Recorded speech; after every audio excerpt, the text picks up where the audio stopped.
Hello and welcome to SRP TV update. So दोस्तों, Katelal and sons होने जा रहा है ऑफर। हाँ दोस्तों, आप लोग ने सही सुना, काटेलाल एंड सन्स जो है वो अब ऑफर हो रहा है और उसका जो लास्ट एपिसोड है वो 27 अगस्त को टेलीकास्ट किया जाएगा। आप दोस्तों स्क्रीन पे एक पिक देख सकते हो और काटेलाल एंड सन्स के बदले आएगा जिद्दी दिल माने ना। सो वेल दोस्तों, अभी ये तो बैड न्यूज़ हो गई जो काटेलाल एंड सन्स को पसंद करते थे, पर अब यहाँ पे मैडम सर की बात है दोस्तों। अब मैडम सर एक शो बचे जो पुराना है।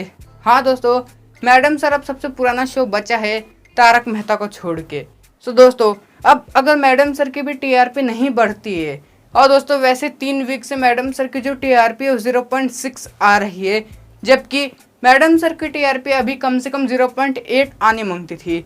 पर कोई नहीं दोस्तों, अभी भी हमारे पास समय है। अगर हम अभी भी मैडम सर को बचा लेंगे तो दोस्तों मैडम जो सेफ रहेगा और कम से कम 1 से 2 साल चलेगा।